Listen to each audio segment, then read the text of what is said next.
Morning students, how are you. तो इसमें क्या है कि हम इसके पहले वीडियो बनाया था, जो 3 वीडियो के अंदर मैंने बनाया था 9 अप्रैल को जो मॉर्निंग शिफ्ट में पेपर हुआ था, वो इजी पेपर था। तो उसको 3 वीडियो में मैंने बना दिया था। 10 क्वेश्चन एक वीडियो में, फिर नेक्स्ट वाले 10 11 से 20 नेक्स्ट वाले में, फिर 21 से 30 तक नेक्स्ट वाले में, 3 वीडियो में। तो ऐसा ही प्लान हमारा यहाँ रहेगा। तो ये जेईई मेन का 9 अप्रैल को इवनिंग शिफ्ट में 2019 में जो कंडक्ट हुआ था वो वाला पेपर। तो 1 बाय 1 देखेंगे। हम थोड़ा जल्दी करने का ट्राई करेंगे क्वेश्चनों को, ताकि इजीली हम लगभग 30-40 मिनट के अंदर, 40 मिनट में ये 10 क्वेश्चन कर पाए। ओके, क्योंकि देखो समझाने में टाइम लगता है वैसे तो, नहीं तो वैसे इजीली 10 क्वेश्चन के लिए 20 मिनट काफ़ी होता है, लेकिन समझाने में टाइम लगता है, इसलिए ज़्यादा देना पड़ता है। Okay, now we will move to this sum. Okay, चलो पढ़ो इसमें क्या गिवन है हमको। तो इसमें गिवन है, देखो 2 pole are standing at the horizontal ground. 2 pole stand कर रहे हैं। तो एक पोल तो ये वाला एक 5 मीटर का है और दूसरा वाला 10 मीटर हाइट का है। Then the line joining the top making angle 15 degree with ground.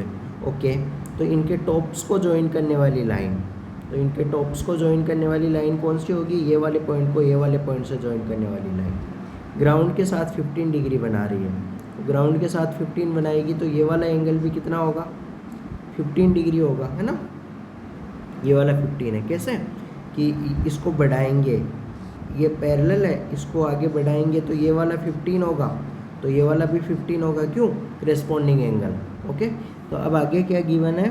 With ground then the distance between the poles. ये वाली डिस्टेंस पूछा है, ये वाली डिस्टेंस पूछा है। ये वाली मान ली हमने d, तो ये वाली डिस्टेंस भी कितनी होगी? d होगी। अब ये बताओ, ये हाइट कितना है?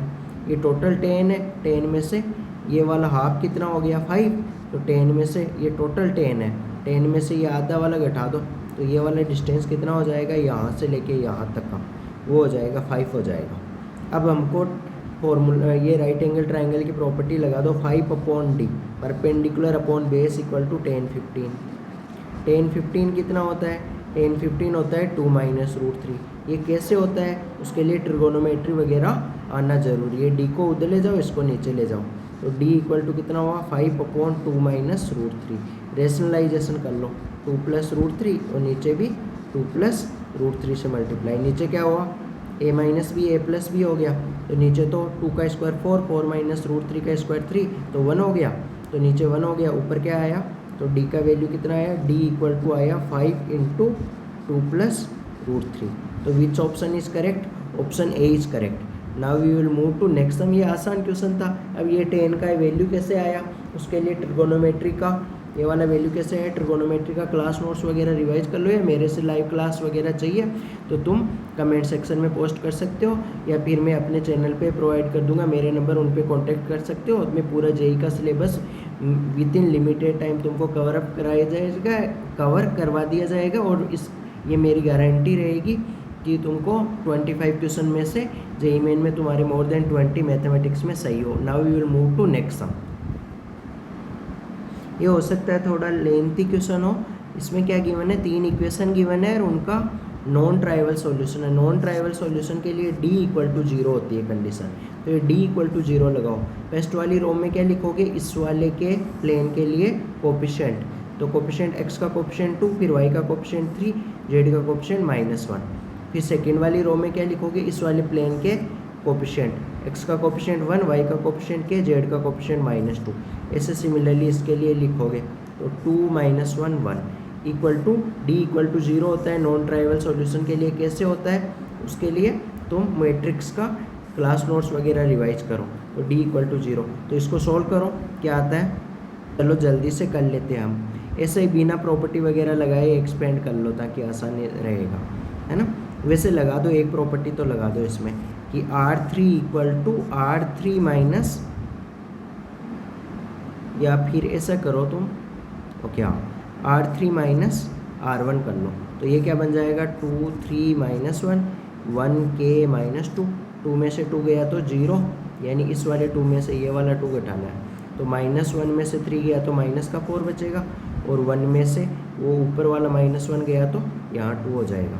अब ये एक्सपेंड कर लो, तो एक तो ये 2 के करेस्पॉन्डिंग एक्सपेंड करो, फिर मिटा देंगे हम क्योंकि स्पेस वगैरह ज़्यादा चाहिए। इस 2 के अकॉर्डिंग तो इधर हाइड किया, इधर हाइड किया, तो कितना आया 2 इंटू फिर k इंटू 2 और -2 इंटू -4, तो k इंटू 2 2 के आया, -2 इंटू ये 4 कितना हुआ 8 हो गया, प्लस फिर ये वाले 1 के अकॉर्डिंग एक्सपेंड कर लो, तो ये कैसे आएगा, इसको छुपाओ, इसको छुपाओ, तो ये 1 इंटू 4 1 के अकॉर्डिंग क्या आएगा 1 आ जाएगा, 1 इंटू 1 मिनट ये ऐसे छुपाया, ऐसे छुपाया, तो फिर क्या आएगा 1 इंटू 4 4 हो जाएगा, -2 इंटू 3 6 हो जाएगा, तो यह हो गया। तो ये कितना आ जाएगा, 4 में से 6 गया तो -2 2 2k -8 और ये 4 में से 6 गया तो -2 आया, इक्वल टू 0 हो गया, इक्वल टू 0 करना है। तो यहाँ से k का वैल्यू कितना आएगा, देखो जल्दी से, k का वैल्यू आएगा, ये 2 कैंसिल कर दो, यहाँ 1 बचेगा, तो ये 2k इक्वल टू 9 हो गया, k इक्वल टू 9/2 हो गया। इस वाली क्वेश्चन में k का वैल्यू आएगा 9/2। ओके, तो अब मैं रब कर रहा हूँ, तुम वेट करो, फिर आगे देखते हैं क्या होता है। तो k का वैल्यू आ गया हमारा 9/2, उसका यूज हो जाएगा हमको कुछ ना कुछ। अब हमको निकालना है x/y, y/z और z/x निकालना है। तो चलो एक बार पहली इक्वेशन तो ऐसी की ऐसी रहने दो, 2x - 3y - z = 0। सेकेंड वाली इक्वेशन में k की जगह 9/2 पुट कर दो, तो यहाँ इस k की जगह क्या पुट कर दो 9/2, एलसीएम लो, तो कितना हो जाएगा 2x + 9y और -4z = 0। तो अब अगर इसमें से ये वाली एक इक्वेशन, ये इक्वेशन 1 दे दिया, ये इक्वेशन 2 दे दिया, घटाओ इनको, तो ये 2x से 2x कैंसिल हो जाएगा, यहाँ माइनस यहाँ प्लस, तो ये कितना हुआ -12y और यहाँ कितना हुआ प्लस का 4z में से -z गया तो 3z बचा, क्या बचा 3z बचा, = 0।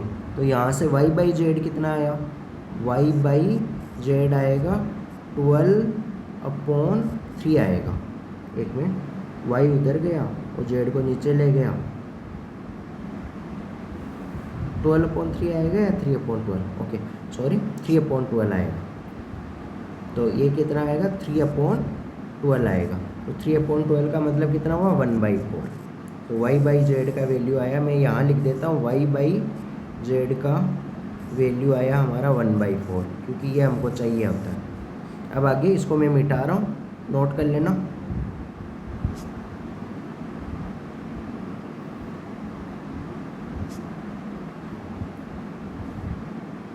एक तो पहली इक्वेशन लो ये हमारी, तो पहली इक्वेशन क्या है 2x + 3y - z = 0। एक लास्ट वाली इक्वेशन ले लो, लास्ट वाली इक्वेशन क्या है 2x - y + z = 0। इसको इक्वेशन 1 इक्वेशन 2 दोनों को ऐड करो, दोनों इक्वेशन को ऐड कर दो, तो ऐड करोगे तो यहाँ प्लस, यहाँ मतलब प्लस, मतलब ये सेम रहेगा, कुछ नहीं होगा। तो 2 + 2 कितना हो गया 4x हो गया, 4x हो गया, और यहाँ क्या ये 3y में से y गया तो कितना बचा 2y हुआ, 2y, और ये z से z कैंसिल हो गया, = 0। तो हमको क्या चाहिए x/y चाहिए, तो x/y कितना हुआ, x/y होगा -2/4, तो ये कितना होगा -1/2, तो x/y होगा -½ ये होगा। ओके, नाउ अब हमको x/y आ गया, y/z आ गया, एक z/x चाहिए, तो y को कैंसिल करना है। तो y को कैंसिल करने के लिए हम क्या करें कि पहली इक्वेशन तो ऐसा का ऐसा रखें, 2x + 3y - z, ये तो ऐसा का ऐसा रखें, और क्या चाहिए हमको z/x चाहिए। तो अब ये थर्ड वाली इक्वेशन है, इसको 3 से मल्टीप्लाई कर दो, पूरी साइड, दोनों साइड, 0 को 3 से मल्टीप्लाई करोगे सेम, तो फिर इसको नीचे लिखो, तो यहाँ आएगा 6x, फिर 3 को y से मल्टीप्लाई किया तो -3y, और इस 3 को z से मल्टीप्लाई किया तो +3z = 0। दोनों को ऐड करो, दोनों को ऐड कर दो, 3y से 3y कैंसिल हुआ, यहाँ 8x हो गया, और ये 3z में से z गया तो 2z हो गया, = 0। तो यहाँ से हमारा जेड बाई एक्स कितना आया, यहाँ से देखो जेड बाई एक्स आएगा, जेड 2 से मल्टीप्लाई है और ये 4 से मल्टीप्लाई है, माइनस का 8/2 होगा, 8/2, तो ये कितना होगा माइनस का 4, तो ये जेड बाई एक्स होगा, ये इसको सिंप्लीफाई करो तो ये आएगा माइनस का 4। ये अब बाकी चीज़ें मैं मिटा रहा हूँ। अब मैं क्या कर रहा हूँ, इसका वैल्यू निकालना है हमको, इसका ये वाला वैल्यू, तो वैल्यू निकालना है हमको, एक तो x बाई वाई, एक y बाई जेड, एक z बाई एक्स और एक प्लस के।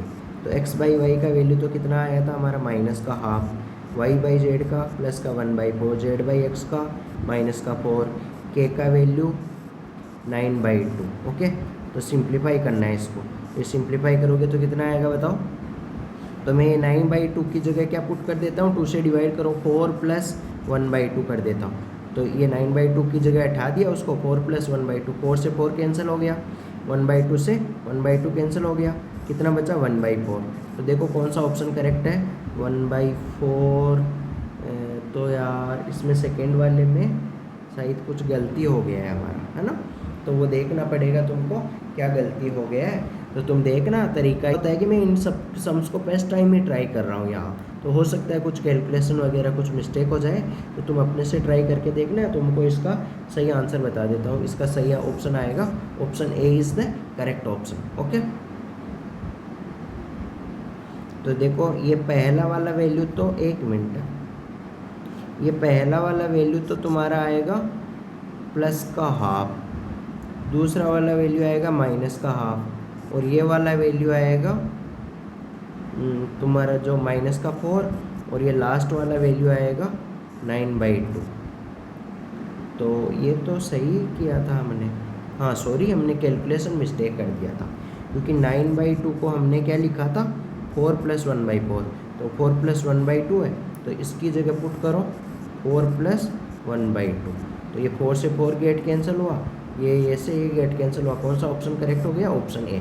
हो सकता है तुम्हारा ये कोई वैल्यू आने में गड़बड़ हो गया, मेथड सेम है। Now we will move to next sum. Okay, इस वाले सम में क्या गिवन है, m is chosen in this quadratic equation such that sum of its root is greatest and the absolute difference of the cube of its roots, मतलब इस quadratic equation के जो root होंगे उनके absolute difference of the cube of its roots, मतलब इस quadratic के 2 root हुए ना हमारे, तो अल्फा और बीटा हुआ, तो क्या फाइंड करना है हमको, alpha cube minus beta cube का मोड, एब्सोल्यूट डिफरेंस, मतलब आंसर पॉजिटिव होना चाहिए, डिफरेंस मान लो नेगेटिव हुआ उस केस में आंसर, और कंडीशन क्या गिवन है, एम इस प्रकार है कि sum of its root is greatest, तो सम ऑफ रूट्स कितना हुआ इसका, अल्फा प्लस बीटा क्या होता है -b/a, माइनस बी कितना है -3, माइनस का b कितना है -3 है, यहाँ b होता है एक्स का कोएफिशिएंट अपॉन a कितना है m² + 1, तो ये वाला कितना हुआ 3/m² + 1, ये कितना है ग्रेटेस्ट है, मतलब इसका मैक्सिमम वैल्यू है, ये मैक्सिमम वैल्यू है, तो ये मैक्सिमम कब होगा, जब नीचे वाला पोर्शन क्या होगा मिनिमम, तो m² + 1 क्या होगा मिनिमम, तो इसका मिनिमम वैल्यू कब होगा, ये 1 तो अपनी जगह वैसा का वैसा रहेगा, m² मिनिमम होगा, तो कोई नंबर का होल स्क्वायर नेगेटिव तो हो नहीं सकता, तो इसका मिनिमम वैल्यू क्या होगा 0, तो इसका मतलब m का वैल्यू क्या होगा 0, क्योंकि m² will be always greater than और इक्वल टू 0। ओके, तो इस केस में तो m की यहाँ से m का वैल्यू क्या आया, m का वैल्यू आया 0। ओके, क्योंकि मिनिमम वैल्यू होने के लिए, तो इसका मतलब अब m की जगह 0 पुट कर दो, तो हमारी क्वाड्रेटिक इक्वेशन क्या बनेगी, हमारी ये क्वाड्रेटिक इक्वेशन बनेगी, m की जगह 0 पुट करो तो x² माइनस का 3x और m की जगह 0 पुट किया प्लस का 1 इक्वल टू 0। इसके 2 रूट है अल्फा और बीटा, यहाँ से अल्फा प्लस बीटा कितना है 3 और अल्फा इंटू बीटा कितना है 1, ये 2 रूट है। तो अब हमको क्या फाइंड करना है, हमको फाइंड करना है absolute difference of cube of its roots, alpha cube minus beta cube find करना है ना, तो alpha cube minus beta cube का फॉर्मूला वगैरह लगा सकते हो वैसे तो, या फिर फॉर्मूला ही लगाओ, तो alpha cube minus beta cube का फॉर्मूला क्या होता है? Alpha minus beta into alpha square plus beta square plus alpha beta, ये वाला फॉर्मूला होता है। अब एल्फ़ा माइनस बीटा अलग से फाइंड कर लो, एल्फ़ा माइनस बीटा अलग से फाइंड कर लो, तो क्या होगा? वो होगा एल्फ़ा प्लस बीटा का होल स्क्वायर माइनस का 4 एल्फ़ा बीटा, अलग से फाइंड कर लो। और हमको क्या चाहिए? एक alpha square plus beta square भी चाहिए, तो alpha square plus beta square को भी अलग से फाइंड कर लो। वो होगा एल्फ़ा प्लस बीटा का whole square minus 2 alpha beta. तो ये वाला वैल्यू कितना आया इसका? 3 का स्क्वायर माइनस 2 इंटू 1, तो ये तो आ गया 7। तो ये वाला वैल्यू तो हो गया 7। और एल्फ़ा माइनस बीटा ये कितना आया? 3 का स्क्वायर 9 माइनस 4, तो ये हो गया √5। तो हम वैल्यू पुट करेंगे इस फॉर्मूले में। यहाँ तो हुआ √5 इंटू में alpha square plus beta square 7 आया, प्लस एल्फ़ा इंटू बीटा कितना आया? 1 आया। तो ये कितना हो गया? ओवरऑल कितना हो गया? ये ओवरऑल हो गया 7 + 1 8 हो गया, तो 8 √5। तो विच ऑप्शन इज करेक्ट? 8 √5 इज fourth option is correct. So it was the easy sum only, everybody can do. Now we will move to next sum. Okay, hope ये तुमको समझ में आएगा। इसमें फोर्थ ऑप्शन आंसर होगा। तो ये अच्छा क्वेश्चन है, 3D में सोचने वाला है। ये 3D में कोई एक लाइन है ना? क्या गिवन है? 3D में एक लाइन है, उसके ऊपर 2 पॉइंट है B और C, और A पॉइंट कोई बाहर है। A पॉइंट यहाँ है, जो गिवन है हमको 1 -1, 2, ये गिवन है। अब हमको क्या फाइंड करना है? इस ट्राइंगल का एरिया गिवन है हमको। एरिया गिवन है या फाइंड करना है? Okay, then the area of the triangle given that point A. Okay, area पूछा है, तो एरिया क्या होगा? इससे परपेंडिकुलर डाल दो लाइन पे, तो यहाँ 90 डिग्री होगा, ये M होगा। इसको ज्वाइन करो यहाँ से, थोड़ा जल्दी जल्दी कर लो, ऑलरेडी वीडियो में 10 क्वेश्चन कवर करना है हमको। तो एरिया क्या होगा ट्राइंगल का? 1/2 base BC length into height AM length. तो AM लेंथ निकालने के लिए है ना, ये एरिया होगा ट्राइंगल का, एरिया। तो ये एरिया हो गया, एक मिनट, ये एरिया हो गया। अब M पॉइंट इस लाइन के ऊपर है, 3D में लाइन के ऊपर पॉइंट कैसे लेते हैं? इक्वल टू में लेमडा मान लेते हैं, फिर 3 को इधर मल्टीप्लाई किया, 2 को इधर लाया, तो क्या हो गया? x = 3 lambda minus 2। तो x कोऑर्डिनेट तो हो गया 3 लेमडा माइनस 2। ऐसे y कोऑर्डिनेट क्या हो गया? 1 हो गया। z कोऑर्डिनेट क्या हो गया? ये 4 इधर मल्टीप्लाई करो, तो 4 लेमडा, तो z = 4 लेमडा हो गया। अब देखो इसमें क्या है, 1 सेकेंड, 4 लेमडा, ये हो गया M के कोऑर्डिनेट। ओके, तो अब क्या है हमको? AM वेक्टर फाइंड करो। तो AM वेक्टर, तो वो क्या होगा? M vector minus A vector. तो M vector minus A vector क्या होगा? 3 लेमडा माइनस 2। यहाँ तो क्या है? 3 लेमडा माइनस 2, उसमें से 1 घटाओ, तो क्या आएगा? 3 लेमडा माइनस 3 I कैप, और ये सेकेंड वाला 1 है, 1 में से -1 घटाओ, तो वो क्या होगा? 2J कैप, और ये 4 लेमडा, उसमें से 2 घटाओ, तो क्या आ जाएगा? 4 लेमडा माइनस 2 K कैप। ये हो गया, ये AM वेक्टर हो गया। अब एक मिनट देखते हैं हम। अब ये बताओ, लाइन के पैरेलल कोई वेक्टर बताओ। तो लाइन के पैरेलल वेक्टर क्या होगा? लाइन का डायरेक्शन कोसाइन होगा। लाइन के मतलब ये वाली लाइन है, लाइन के पैरेलल वेक्टर, तो वो लाइन का डायरेक्शन कोसाइन होगा नीचे वाला 3 0 4। तो वो क्या होगा? 3ik + 0jk + 4k कैप होगा, ये होगा, है ना। अब ये वाला वेक्टर 3ik + 4k कैप और AM वेक्टर, दोनों के बीच में एंगल कितना होगा? 90। ये देखो, ये 90, क्योंकि ये वाला वेक्टर लाइन के यहाँ पैरेलल ही तो होगा, तो ये वाला एंगल कितना होगा? 90 होगा। तो इसका मतलब मैं क्या बोल दूँ? ये नॉर्मल वेक्टर N वेक्टर मान लेता हूँ, तो मैं क्या बोल दूँ? N vector dot AM vector, ये दोनों का डॉट प्रोडक्ट क्या हो जाएगा? 0 हो जाएगा। चलो डॉट प्रोडक्ट 0 करो, तो क्या हो जाएगा? 3 × 3 लेमडा माइनस 3, ये I का इसका कोफिशिएंट और यहाँ भी I का कोफिशिएंट। ऐसे ही लास्ट वाला 4 लेमडा माइनस 2 और यहाँ 4, तो +4 × 4 लेमडा माइनस 2 ये हुआ इक्वल टू क्या हो जाएगा 0। तो यहाँ लेमडा का कोफिशिएंट एक साथ, लेमडा का कोफिशिएंट यहाँ 3 3 जा 9, यहाँ 4 4 जा 16, तो 9 प्लस 16 कितना हुआ 25 लेमडा। और ये माइनस का 9, 3 3 जा माइनस का 9, 4 2 जा माइनस का 8, तो माइनस का 9 माइनस का 8 कितना हुआ माइनस का 17 इक्वल टू 0। तो यहाँ से लेमडा का वैल्यू कितना आया 17/25 आया लेमडा का वैल्यू। ओके, तो अब क्या करना है हमको, तो एक बार मैं रब करके पूरी चीज़ इन्फॉर्मेशन नोट कर लेना, वो रब करके मैं इसको दोबारा से मतलब ये वाले यहाँ वैल्यू पुट कर रहा हूँ ये डायग्राम के अंदर, है ना।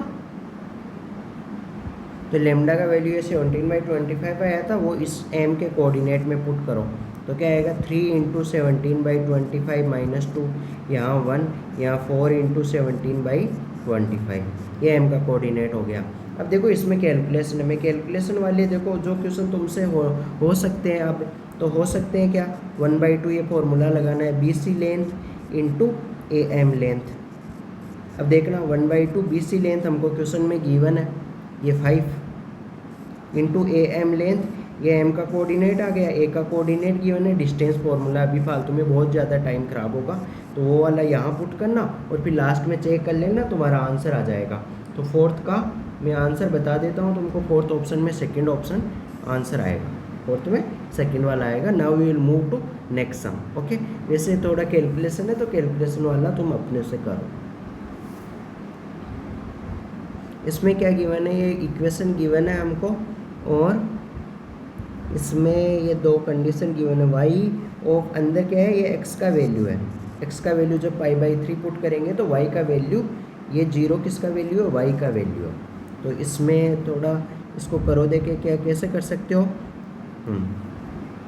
कोस को नीचे ले जाओ तो क्या हो जाएगा dy/dx इक्वल टू, एक तो ये वैसे हो सकता है कैसे, तुमको एक चीज़ बताता हूँ मैं स्टैंडर्ड, ताकि इजीली तुम नेक्स्ट टाइम सोच पाओ कि क्या चाहिए। चलो दूसरे वाले मेथड से, एक तो ये लीनियर डिफरेंशियल इक्वेशन है तो वैसे तो हो ही जाएगा dy/dx plus p(x) into y equal to q(x), फिर इंटीग्रेशन फैक्टर वगैरह फाइंड करते हैं। लेकिन एक तरीका होता है एग्जैक्ट डिफरेंशियल इक्वेशन, तो वो वाले मेथड से इसको करने का कोशिश करते हैं, है ना। तो मैं एक बार लिख रहा हूँ इसको, इस क्वेश्चन को, चलो लिखा हुआ तो यहाँ है ही, यहाँ लिखा हुआ है ही, एलसीएम वगैरह लो तो dx यहाँ मल्टीप्लाई होगा, dx इस 6x के साथ भी मल्टीप्लाई हो जाएगा। तो क्या हो जाएगा, ये हमारा क्वेश्चन क्या बन जाएगा, लेट मी चेक, ये बन जाएगा cos x into d y minus का y into sine x into d x and equal to 6x dx, ये हो गया। अब इसको तुम क्या चीज़ ले सकते हो, एक मिनट दोबारा से लिख रहा हूँ, cos x ऐसा का ऐसा, डिफ्रेंशिएशन ऑफ y ये चीज़ की है, फिर y ऐसा का ऐसा और d का मतलब डिफ्रेंशिएशन ऑफ cos x ये किया है तो इक्वल टू ये 6x dx। तो ये देखो ऐसा चीज़ है, ये इसमें चल रहा है ना वीडियो, हाँ ये ऐसा चीज़ है, जैसे ये मैं u मान लूँ, u ऐसा का ऐसा, ये dy का मतलब क्या है v डैश, y को मैंने v मान लिया तो dy किसको रिप्रेजेंट करता है, y का डिफ्रेंशिएशन, ये रिप्रेजेंट करेगा डिफ्रेंशिएशन ऑफ y, है ना। ऐसे ही ये v ऐसा का ऐसा, ये dx किसको रिप्रेजेंट कर रहा है, cos x के डिफ्रेंशिएशन को, cos x को क्या माना था तुमने u, तो ये किसको रिप्रेजेंट करेगा u डैश को। तो ये तुम क्या चीज़ ऑब्जर्व कर पा रहे हो, ये चीज़ ऑब्जर्व कर पा रहे हो कि u into v dash plus v into u dash क्या होता है, इसको एक साथ लिखा जाए तो इसको एक साथ लिखोगे तो ये होता है तुम्हारा differentiation of u into v होता है। वैल्यू पुट करो, तो वैल्यू पुट करो इसमें, डिफ्रेंशिएशन ऑफ u क्या है cos x इंटू वी क्या है y इक्वल टू ये ऐसा का ऐसा 6x dx। अब दोनों तरफ इंटीग्रेशन साइन लगा दो, तो दोनों तरफ इंटीग्रेशन साइन लगाओ तो इधर भी इंटीग्रेशन साइन, इधर भी इंटीग्रेशन साइन, तो ये वाला चीज़ क्या हो जाएगा, ये वाला चीज़ हो जाएगा cos x into y equal to ये हो जाएगा 6x² प्लस सी, प्लस का सी तो आएगा ना। ओके, ये वाला बन गया। अब इसमें क्या गिवन है हमको, इसमें गिवन है कि जब x का वैल्यू π/3 है, जब x का वैल्यू x और y है, जब x का वैल्यू π/3 है तब y का वैल्यू क्या है, 0 है। ये इसका मतलब ये है कि y के अंदर वाला क्या है, x है, और जो ये इक्वल टू में है वो y का वैल्यू है। तो इसमें x की जगह π/3 पुट करो तो cos π/3 होता है क्या, cos π/3 1/2 इंटू वाई का वैल्यू 0 इक्वल टू x का वैल्यू π/3। ये 6 में 2 का डिवाइड करो 3 इंटू π/3 का होल स्क्वायर प्लस सी। तो यहाँ से सी का वैल्यू कितना आया, सी का वैल्यू आया माइनस का π²/3, ये सी का वैल्यू आया। ओके, नाउ मैं थोड़ा ऊपर से रब कर देता हूँ, या हाँ, तो ये सी का वैल्यू सी की जगह ही पुट कर देते हैं मिटा के, है ना। तो ये वाले सी की जगह मैं क्या पुट कर दूँ, ये माइनस का π²/3। अब क्या पूछा है हमको, जब x का वैल्यू π/6 है, x का वैल्यू π/6 है, तब y का वैल्यू पूछा है यहाँ क्वेश्चन मार्क। तो ये वैल्यू पुट करो, ऊपर से रब कर रहा हूँ थोड़ा। हाँ, तो क्या हुआ, कोस में वैल्यू पुट कर रहा हूँ तुम्हारी, हाँ, cos π/6 into y equal to 6/2 3, x की जगह π/6 का होल स्क्वायर प्लस सी की जगह माइनस का π²/3। ओके, तो कोस π/6 कितना होता है, तुमको मानना हो कोस 30 होता है sin 60 के बराबर, तो इसकी जगह √3/2 आ जाएगा, है ना। तो ये इसको मल्टीप्लाई करो, ये 6 का स्क्वायर 36, तो 3/36 कितना होगा, 3/36 होगा π²/36 1 2 12 माइनस π²/3। एलसीएम वगैरह लो 12, तो ये हुआ π² माइनस 3 का डिवाइड करो 4π², तो ये मल्टीप्लाई करो माइनस का 3π²/12, 3 से कैंसिल करो तो ये होगा माइनस का π²/4। किसके इक्वल होगा, ये वाला चीज़ इक्वल होगा y इंटू √3/2 के इक्वल। तो y का ये वाला इसके नीचे चला जाएगा, तो ये कितना होगा, ये होगा हमारा, ये होगा माइनस का π²/4 और नीचे होगा √3/ और ऊपर चला जाएगा 2, तो ये कितना होगा माइनस का π²/2 √3। ये विच ऑप्शन, देखो कौन सा ऑप्शन करेक्ट हुआ, तो fourth option is correct answer. So ये थोड़ा सा कैलकुलेशन था और था आसान क्वेश्चन है, तो इसमें 5th क्वेश्चन में कौन सा ऑप्शन करेक्ट हो गया, fourth option is correct. Now we will move to next sum. नीचे से थोड़ा हाइड हो गया है ये, तो थोड़ा सा मैं ऊपर लिख रहा हूँ एक बार, इसे इंटीग्रेशन से रिलेटेड है तो थोड़ा लिख रहा हूँ मैं। ओके, नाउ कंटिन्यू करते हैं। तो ये देखो, अगर मैं e⁻x को u मान लूँ और ये वाला क्या मान लूँ, v मान लूँ, f(x) को मैं v मान लूँ, तो u इंटू वी हमारा आंसर बाहर किसके निकल रहा है, इंटीग्रेशन के बाहर u इंटू वी निकला है, यानी e⁻x को u मान लिया और f(x) को v मान लिया। तो ये कब, जब इंटीग्रेशन के अंदर वाला क्या रहा होगा, इंटीग्रेशन के अंदर वाला रहा होगा differentiation of u into v रहा होगा, है ना। तभी तो ये वाला इंटीग्रेशन है, इंटीग्रेंड है, इंटीग्रेशन है, और ये d का मतलब क्या है, डिफ्रेंशिएशन है। तो डिफ्रेंशिएशन और इंटीग्रेशन रिवर्स प्रोसेस है, तो एक दूसरे को कैंसिल कर देगा, ये डिफ्रेंशिएशन से इंटीग्रेशन, तो बाहर क्या निकलेगा, u इंटू वी निकलेगा। तो इसका मतलब क्या हुआ, इंटीग्रेशन के जो ये अंदर वाला पार्ट क्या है, अंदर वाला पार्ट क्या है, differentiation of u into v है, और differentiation of u into v क्या होता है, u ऐसा का ऐसा, v का डिफ्रेंशिएशन प्लस v ऐसा का ऐसा, u का डिफ्रेंशिएशन, ऐसा कुछ रहा होगा, तभी तो इसकी जगह तुमने ये लिखा है ना। तो ऐसा तुमको दिमाग लगाना है इसमें। तो u, ओके, अब मैं थोड़ा सा इसको सिंप्लीफाई कर रहा हूँ, इंटीग्रेशन, ये e⁻x into sec tan x, ये किसको रिप्रेजेंट करेगा, ये रिप्रेजेंट करेगा डिफ्रेंशिएशन ऑफ e⁻x को। क्यों, क्योंकि ऐसे एक बार ऐसे देखो, डिफ्रेंशिएशन ऑफ e⁻x, नीचे देखो सेक x क्या होता है, इसको ऐसे सोचते हैं, सेक एक्स को पूरे को एक्स मान लेते हैं, तो ई पावर एक्स का होता है, ई पावर एक्स होता है सेक एक्स। फिर ई को भूल जाते हैं हम, ऊपर जाते हैं, सेक एक्स के बारे में सोचते हैं। सेक एक्स का डिफ्रेंशिएशन क्या होता है, सेक एक्स टेन एक्स। तो तुमको उल्टा सोचना है कि ये e power sec x into sec x tan x, वो पूरा चीज़ क्या हुआ, differentiation of e power sec x हुआ, और इंटू में एफ ऑफ एक्स ऐसा का ऐसा। तो तुमने क्या माना था, एफ ऑफ एक्स को वी माना था और ई पावर सेक एक्स को यू माना था। तो ये डी लगा हुआ है, डी का मतलब क्या हुआ, डिफ्रेंशिएशन। तो ये पूरा चीज़ तो क्या बन गया, ये पूरा चीज़ बन गया u, e power sec x u है, और आगे डी लगा हुआ है डिफ्रेंशिएशन, यू का डिफ्रेंशिएशन क्या होगा, यू डैश होगा, और ये एफ ऑफ एक्स क्या हुआ, वी। तो ये यू डैश इंटू वी हो गया। अब आगे यहाँ क्या रहा होगा, यहाँ यू डैश इंटू वी हो गया, यानी ये यू डैश इंटू वी हो गया। तो बाकी कौन सा बचा, बाकी ये यहाँ नीचे देखो u इंटू वी डैश बचा। तो u into v dash, u क्या है, ई पावर सेक एक्स, तो ये वाला तो u और ये पूरा चीज़ क्या होगा, अब v डैश होगा, और v किसको माना हमने, एफ ऑफ एक्स को। इसका मतलब v डैश का मतलब v एफ ऑफ एक्स को माना, तो v डैश क्या होगा, एफ डैश एक्स होगा।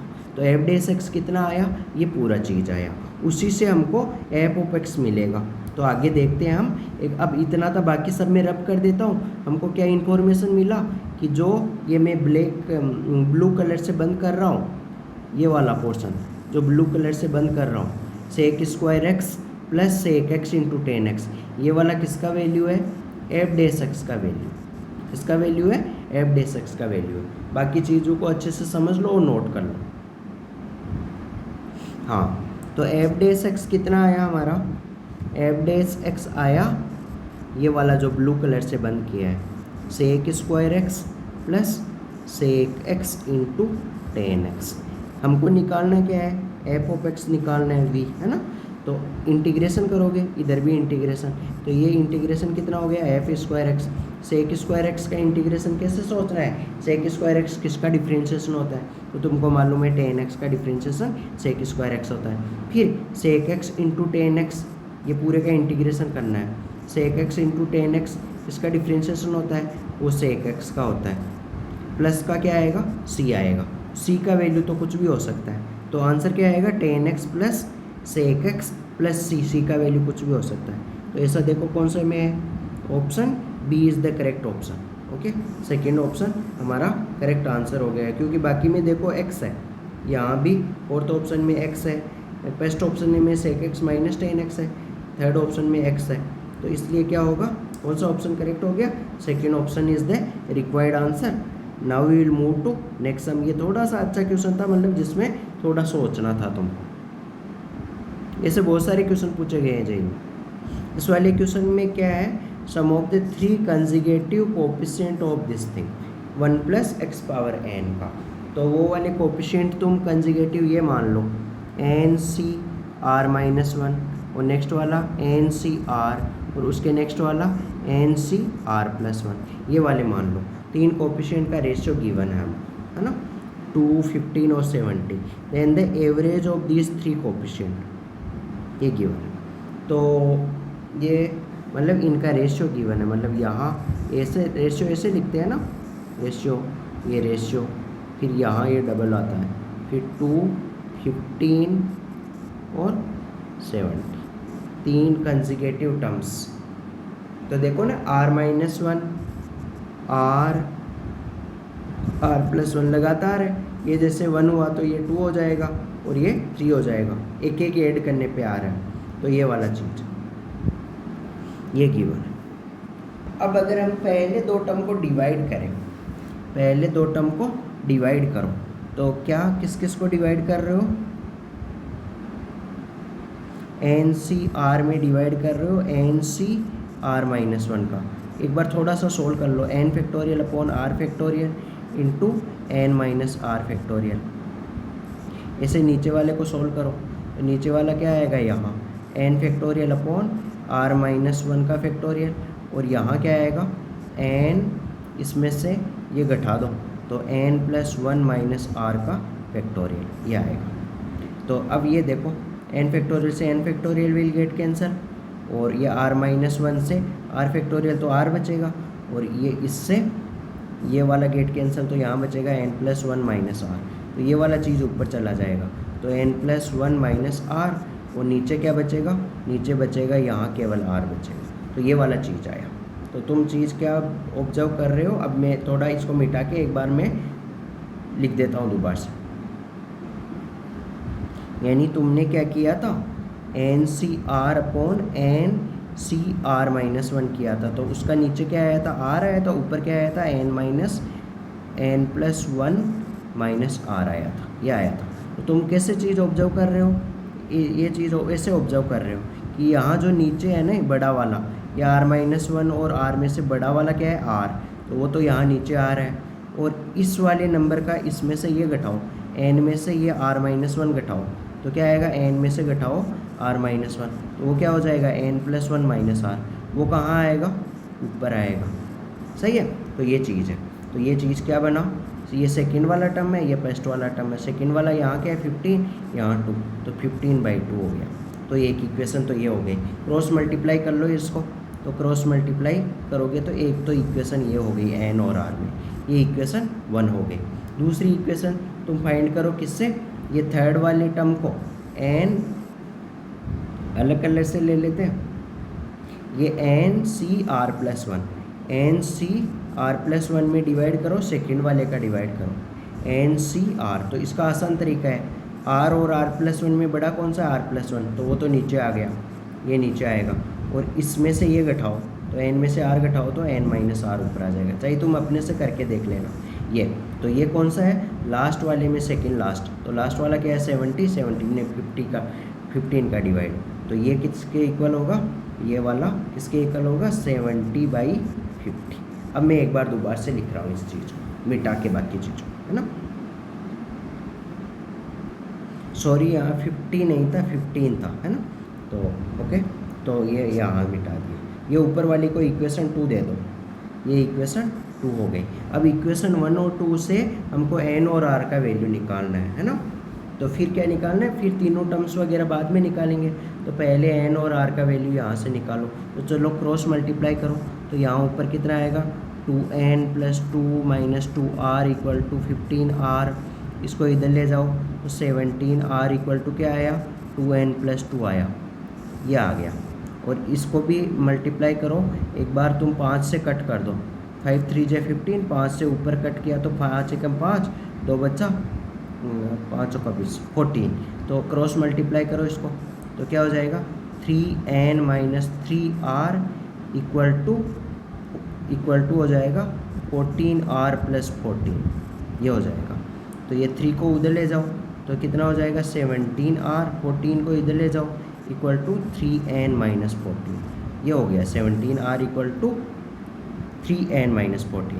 तो यहाँ भी 17r है, दोनों को इक्वल कर दो, तो दोनों को इक्वल करोगे तो क्या आएगा, 2n + 2 = 3n - 14। तो ये 2n को उधर ले जाओ, 14 को इधर ले आओ, तो 14 + 2 कितना हो जाएगा, 16 हो जाएगा। 2n को उधर ले जाएगा तो n का वैल्यू कितना आया, n का वैल्यू आ गया 16। तो अब r का वैल्यू चाहिए, n की जगह 16 पुट करो, तो 3 × यहाँ n की जगह क्या पुट करो, ऊपर देखो, n की जगह यहाँ क्या करो, n की जगह 16 पुट करो, तो क्या आ जाएगा, 3 × नीचे देखो, 3 × 16 - 14 = 17r। तो यहाँ से कितना आया, 3 16 48 में से 16 गया तो कितना बचा, 14 गया, तो 48 में से 14 गया तो 4, 48 में से 14 गया तो 4 बचा, और ये 3 बचा, 34 बचा, 34 = 17r। 17 को नीचे ले जाओ तो r का वैल्यू आ गया 2। तो एक तो n का वैल्यू 16 आया, दो वैल्यू आए, एक तो n का वैल्यू 16 आया, दूसरा r का वैल्यू आ गया 2 आ गया, ये दो चीज़ आ गई। ओके, नाउ मैं बाकी सबको रब कर देता हूँ, फिर आगे देखते हैं। अब क्या करना है हमको, तो वो कंजुगेटिव टर्म्स निकालना है। तो क्या क्या टर्म थे हमारे, टर्म्स थे NCr-1 था, और NCr था, और एक NCr+1 था। तो ये तो कितना हो जाएगा, 16, n का वैल्यू r-1, 2 में से 1 घटाओ 1 हो जाएगा, और रेशियो 16CR R2 है, और नेक्स्ट वाला क्या हो जाएगा 16CR + 1 2 में एक ऐड करो 3 हो जाएगा। तो 60 ये कितना हो जाएगा, इसको लिखो 16 फैक्टोरियल। क्या निकालना है, तीनों का सम निकालना है बेटा, तो इनका तीनों का सम निकालो। तो 1 मिनट रुको, 1 मिनट, तीनों का तो सम निकालना है हमको। तो यहाँ प्लस होगा, यहाँ प्लस होगा, तीनों का सम करके डिवाइड बाई कितना होगा, क्या निकालना है, एवरेज ऑफ दीज 3 कोफिशिएंट। तो डिवाइड बाई 3 होगा, क्यों डिवाइड बाई 3 क्यों होगा, क्योंकि कितने कोफिशिएंट है, 3 कोफिशिएंट है ना। देखो इसमें गिवन भी है 3 नंबर है, 3 कोफिशिएंट है ना, इसलिए एवरेज निकालने के लिए हमेशा नंबर ऑफ टर्म से डिवाइड करते हैं। तो कितने नंबर है, 3 नंबर्स है, तो 3 नंबर से इसलिए 3 से डिवाइड किया। अब तुमको एक चीज़ मालूम होती है कि NCR + NCR - 1 ये क्या होता है, N+1CR होता है। तो ये चीज़ इसमें अप्लाई कर दो कि ये वाला तो क्या है R-1 है, और ये वाला क्या है R है। तो ये वाला फॉर्मूला अप्लाई कर दो, तो कितना होगा N+1, N का वैल्यू कितना है 16 है। तो स्टार्टिंग के 2 टर्म में ये फॉर्मूला अप्लाई कर दो, तो N+1 कितना हो जाएगा 16 + 1 CR। R का वैल्यू कितना है, R का वैल्यू है ये देखो यहाँ सेकंड वाले बीच वाले टर्म में 2, तो ये 17C2 हो गया। तो स्टार्टिंग के 2 टर्म की जगह मैं लिख रहा हूँ, नीचे लिख रहा हूँ 17C2 + 16C3 डिवाइड बाई 3। अब इसको तो कैलकुलेशन करना ही पड़ेगा तुमको, ओके। तो इसका कैलकुलेशन करो जल्दी। तो ऊपर कितना आया, ऊपर आया हमारा 17 × 16 × 15 फैक्टोरियल। नीचे कितना आया 2 फैक्टोरियल इंटू 17 में से 2 घटाओ तो 15 फैक्टोरियल। 15 फैक्टोरियल से 15 फैक्टोरियल गेट कैंसल, 2 से ये कैंसल करो 8 से 17 एज कितना हुआ 17 8 जो होता है 1 सोच में 17 8 जो होता है 136 है ना, प्लस 16 3 फैक्टोरियल अलग से फाइंड कर लो यहाँ 16C3, तो वो होगा 16 फैक्टोरियल 16 × 15 × 14 अपॉन 3 × 2 × 1। तो ये कैंसिल करो 3 5 × 15, 2 से कैंसिल करो 2 8 हो जाएगा, 8 4 × 40, 40 को 14 से मल्टीप्लाई करो 560 हो जाएगा। तो ये हो जाएगा 560 डिवाइड बाई 3। तो 560 में 136 ऐड करो, तो 560 में 1 मिनट, हाँ 560 में 136 ऐड करो हमारे, तो 560 + 136 कितना हुआ 6 9 और ये 6 डिवाइड बाई 3 करना है, डिवाइड बाई 3 क्यों नीचे 3 है देखो, तो 3 से 3 2 × 6 3 3 जा और 232। कौन सा आंसर हुआ, third option is the required answer. Let me check what is the required answer whether और correct is, because here calculation is there. So 7th वाले क्वेश्चन में आएगा तुम्हारा third option is correct. Okay, this was the somewhat lengthy question but it was easy only. Okay, now we will move to next sum. इस वाले question में क्या given है हमको, पढ़ो एक बार। Rectangle is inscribed in a given circle with the diameter along this straight line if the two adjacent vertices of the rectangle are given -8,5 and 6,5 then area of this rectangle। तो ऐसा कुछ है कि मान लो ये कुछ सर्कल है और इसके अंदर कुछ रेक्टेंगल है, ये रेक्टेंगल है, ये एडजस्टेंट गिवन है, ए बी का कोऑर्डिनेट गिवन है, एक कितना है -8,5 और बी कितना है 6,5 ये गिवन है। ये वाला सेंटर यहाँ मान लिया सी, तो सेंटर से कोई डायमीटर पास करेगा, वो कोई ज़रूरी नहीं है इन सभी कोऑर्डिनेट से पास करे कि 1 मिनट सी मत मानो उसको, तुम मान लो सेंटर को, वैसे तो सी मानना होता है, तो चलो और कुछ मान लो, यहाँ एक्स मान लो, सेंटर को एक्स मान लिया, ये वाला वर्टिसेस सी और ये वाला वर्टिसेस डी है। तो कोई डायमीटर, ये वाला डायमीटर है, ये डॉटेड लाइन ड्रॉ की है, वो तुम्हारी डायमीटर के अलोंग लाइन है, तो वो गिवन है तुमको 3y = x + 7 ऐसा गिवन है। तो तुमको एक चीज़ पढ़े हो क्या कि ये ए बी सर्कल की कोड है, तो सेंटर से इस ए बी कोड के ऊपर जो परपेंडिकुलर ड्रॉ करोगे तुम, वो वाला परपेंडिकुलर क्या होगा, इस ए बी कोड के ऊपर 90 डिग्री बनाएगा, इस कोड को बाइसेक्ट करेगा, तो ये एम हुआ, तो A M equal to B M होगा, है ना। तो एम पॉइंट का कोऑर्डिनेट निकाल लो। एम पॉइंट क्या होगा, ए और बी पॉइंट का मिड पॉइंट होगा, तो वो होगा -8 + 6/2 और 5 + 5/2।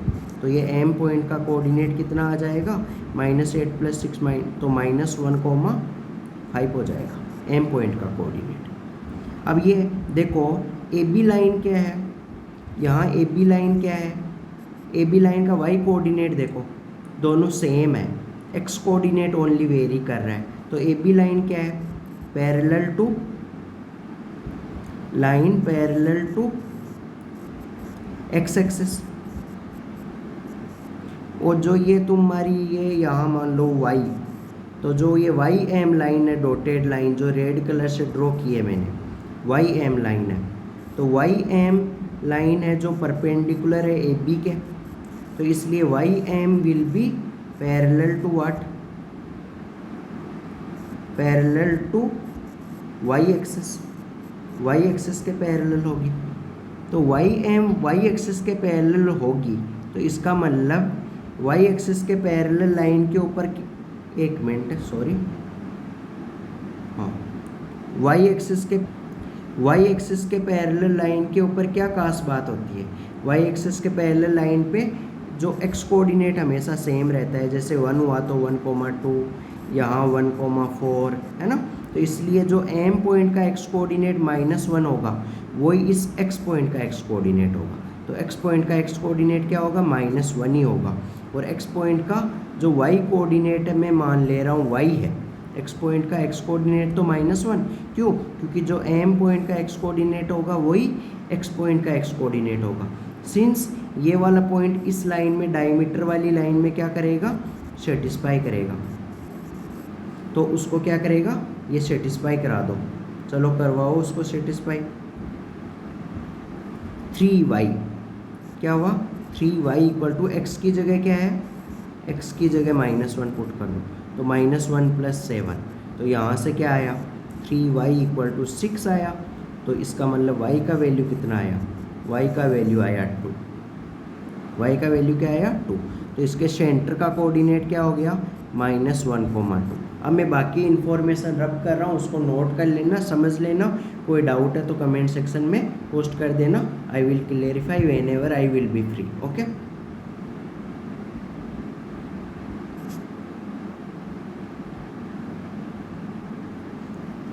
ओके, तो ये एक्स पॉइंट क्या है, इसका सेंटर है। तो तुमको पता है एक ABCD रेक्टेंगल है, रेक्टेंगल में क्या होता है, एक्स पॉइंट मिड पॉइंट होता है ए और सी का, और एक्स पॉइंट मिड पॉइंट होता है बी और डी का भी। तो सी पॉइंट का अगर कोऑर्डिनेट में H, के मान लो, तो एक्स पॉइंट मिड पॉइंट होगा, तो लगाओ मिड पॉइंट का कंसेप्ट, -1 = H - 8/2, तो यहाँ से कितना आया, H का वैल्यू आ गया 8 में से 2 गया तो 6, तो ये H का वैल्यू आ गया 6। ऐसे ही ये वाला 2 के लिए लगाओ, 2 = K + 5/2, तो 2 × 2 = 4, यहाँ से K का वैल्यू क्या आया, -1 आ गया, K का वैल्यू आ गया -1। अब AB डिस्टेंस कितना है, डिस्टेंस फॉर्मूला से फाइंड करो, तो 5 में से 5 गया 0, 6 में से 8 गया तो 14 आया, AB डिस्टेंस 14 आ गया।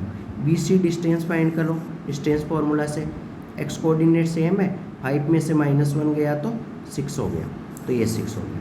अब हमको क्या फाइंड करना है, एरिया फाइंड करना है, तो एरिया क्या होगा, एरिया होगा AB × BC, तो AB कितना आया 14, BC कितना आया 6, 14 6 से कितना होता है 84, तो which option is correct, so option B is the correct answer, option second is the correct answer for this sum. Now we will move to next सम।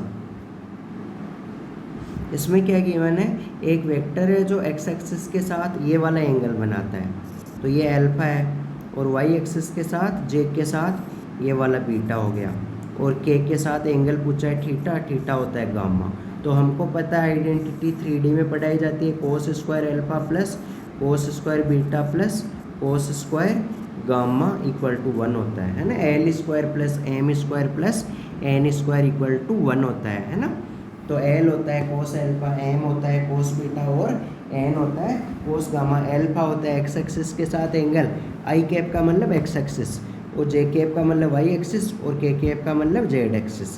तो ये गामा का वैल्यू, थीटा का वैल्यू, थीटा को gamma माना है तो gamma ही find करना है। क्यों माना है? क्योंकि ये तुमको याद रहता है। तो ये वाला वैल्यूज़ पुट कर दो। कोस अल्फा कितना है? π/3, तो कोस π/3 होता है 1/2, 1/2 का स्क्वायर हो जाएगा। कोस बीटा कितना है? π/4, π/4 होता है, कोस π/4 होता है 1/√2, 1/√2 का स्क्वायर होगा। कोस गामा फाइंड करना है तो cos square gamma equal to 1 हो गया। तो ये कितना बचेगा? ये बचेगा 1/4, 1/2, तो ये कोस स्क्वायर गामा हो जाएगा हमारा 1 माइनस 1/2 माइनस 1/4, ये वाला हो जाएगा। तो यहाँ से कोस स्क्वायर गामा हो गया 1/4। तो यहाँ से कोस गामा कितना हुआ? कोस गामा हुआ एक तो प्लस का 1/2 और दूसरा क्या हुआ? कोस गामा हुआ माइनस का 1/2। ओके, तो प्लस का 1/2 हुआ, तब तो गामा क्या हो जाएगा? कोस 1/2 होता है π/3 के लिए, तो वो तो ऑप्शन में नहीं है। तो सेकेंड वाला माइनस का 1/2, उसका मतलब गामा का वैल्यू क्या होगा? Pi minus π/3। तो पाई माइनस π/3 कितना होगा गामा का वैल्यू? 2π/3। तो which option is correct? Option B is the correct answer. Okay, so 9th वाले में let me check, option B is the correct answer. Now we will move to next sum. इस sum में क्या given है? F of X function given है और continuous है x equal to 5 के ऊपर।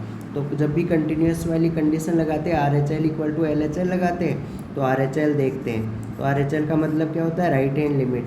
तो लिमिट क्या होता है? उसका मतलब लिमिट एक्सटेंड टू, जिस पॉइंट के ऊपर 5 के ऊपर चेक करना है, तो 5 से जस्ट बड़े वैल्यू के लिए। तो हमको तो यहाँ तो वैल्यू तो 5 ही पुट करना है, तो 5 से जस्ट बड़ा वैल्यू कहाँ आया? यहाँ आया। उस केस में फंक्शन क्या हुआ? नीचे वाला हुआ, तो उसके अंदर वैल्यू पुट करेंगे। तो क्या आएगा? बी मोड एक्स की जगह 5 आएगा, तो 5 माइनस पाई मोड प्लस 3, ये आ गया are H L. L H L की बात करें, एल एच एल का मतलब लेफ्ट हैंड लिमिट। तो लिमिट क्या होता है? लिमिट एक्सटेंड टू 5 से जस्ट छोटा। तो 5 से जस्ट छोटा कहाँ आया? 5 से जस्ट छोटा आएगा ऊपर। तो ऊपर कहाँ? यहाँ 5 से जस्ट छोटा। तो इसका मतलब ये वाले केस में फंक्शन क्या है? ये तो वैल्यू किस में पुट करेंगे? ऊपर वाले में पुट करेंगे। तो क्या आएगा हमारा? ए मोड पाई माइनस एक्स की जगह 5 और प्लस का 1। अब क्या करेंगे हम?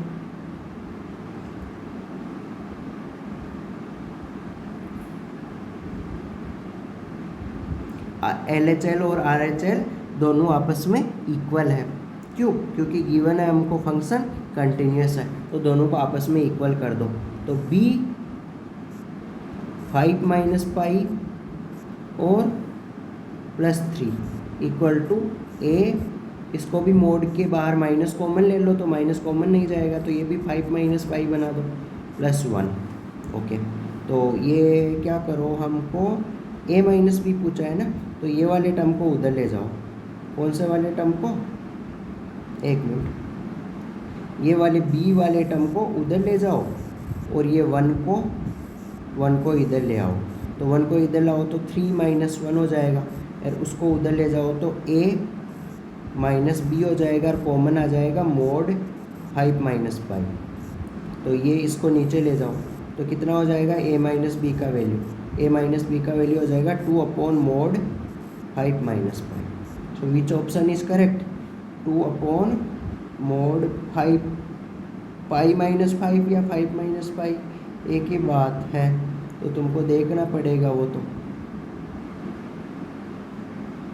सॉरी, तो 10th वाले क्वेश्चन में तुम्हारा आंसर हो जाएगा 4th वाला 5 माइनस पाई। मोड हटा दो। मोड क्यों हटाया? क्योंकि पाई क्या है?